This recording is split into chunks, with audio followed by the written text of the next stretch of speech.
Alright, welcome back to video number 2. And if you haven't seen video number 1, please do go and have a look at that one, because that's got a bit more explanation. But I'm going to keep moving quite swiftly along now. I want these videos to be a bit short.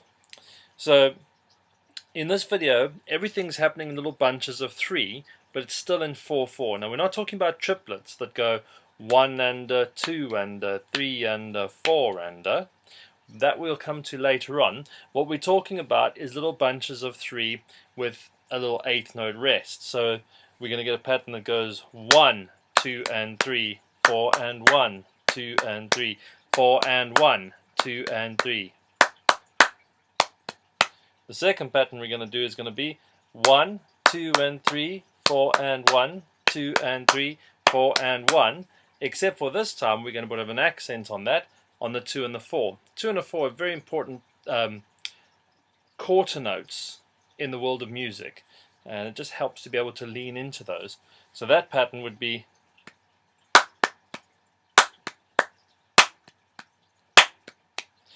and then the other pattern we're going to do is going to be 1 and 2, 3 and 4, 1 and 2, 3 and 4. But I'll very carefully take you through those in a minute. So let's give it a go. So it's going to go down, down, up, down, down, up, down, down, up, down. So what you'll see is once the pattern starts, it's always down, up, down. But because the pattern flows from the previous bar onto the 1, the first 1 is going to be by itself. So it's going to be down, and then from then on everything's in 3s. So 1, 2 and 3. 4 and 1, 2 and 3, 4 and 1, 2 and 3, 4 and 1. Alright? So down, down, up, down, down, up, down, down, up, down, down, up, down. Okay? Let's go a little faster. 1, 2 and 3, 4 and 1, 2 and 3, 4 and 1, 2 and 3, 4 and 1, 2 and 3, 4 and 1. This is a fairly simple pattern, so you should be able to pick up some serious speed.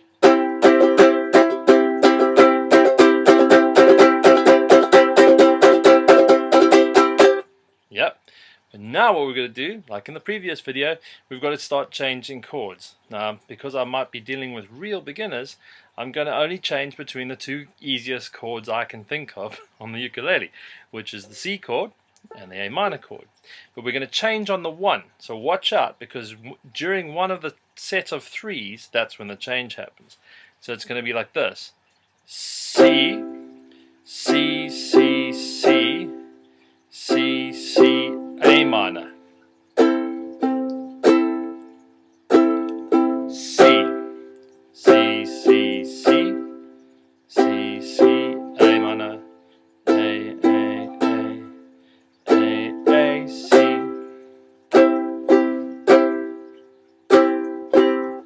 Play with me.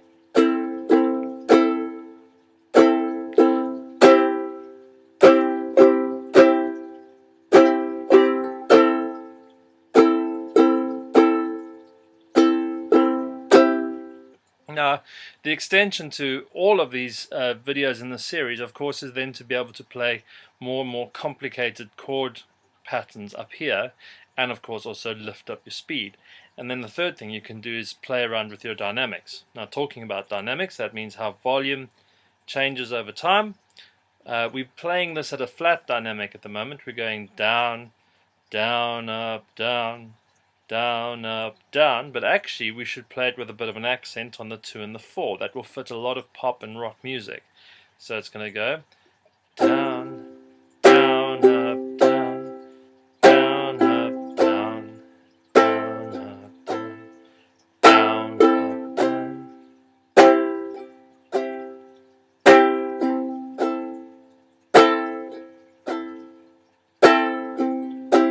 But what I mean by playing with the dynamics, if you want to get a bit more interesting, you can accent any of the notes. You can accent all the ups if you like. So you could go something like,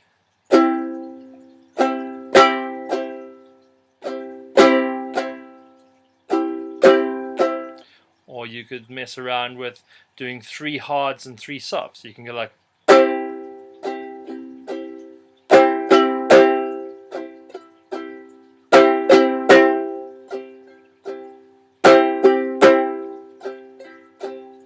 and remember, dynamics isn't always about playing some notes loud.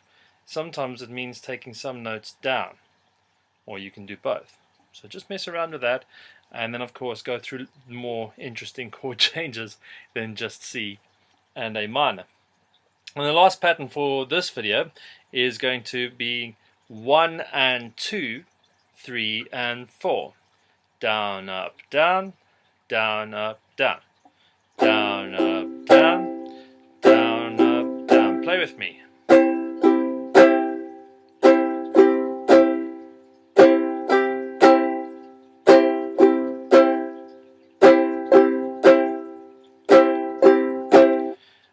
At any time during this series of videos, it's a good idea, as soon as you've got something and you've played along with me for a bit, before I start nattering on and taking you to the next pattern, hit the pause button and then just sit on that pattern for a while. Really internalize it, memorize it, get comfortable with it, try it at different speeds. You know, that's the best way to progress in this kind of stuff. Alright. And then what we're going to do with this one is we're going to do 2 things in one go now. We're going to accent the 2 and the 4, and we're going to change chords. But now the chords are going to change on the 1, so it's going to be down, down, up, down, down, up, down, change, down, up, down, down, up, down, change, down, up, down, down, up, down, change.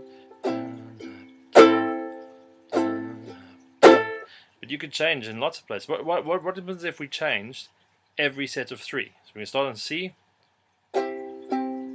change, change, change, change, change, change, change, change, change, change, change.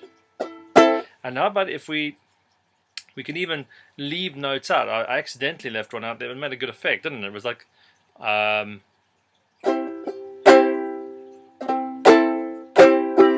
miss, something like that. So one of the things that I've always taught my drum pupils, and I really want to encourage my ukulele pupils the same way, is if you make a mistake, you should just give up the instrument and go and cry in a closet somewhere. No. If you make a mistake and it sounds good, hey, pause what you were trying to do for a secchi and practice the mistake. Because that's the only rule in a sense. If it sounds good, it's good. If you make a mistake that you go, wow, I left out a note there by accident, it sounded good, let me try and see if I can do that again. Practice that and then come back to what you were heading out to do, and you'll get the best bang for your buck. Right? So now all we've got to do is practice this until it's really, really comfortable. And one other thing you could probably do with these things, if you know the chords to songs, you could already start applying these to songs and seeing which of these strumming patterns work. I'm going to give you a whole bunch of them in this series, and it's up to you to decide which one will work with the particular song that you're working with. Alright, so join me for the 3rd video coming up in a sec.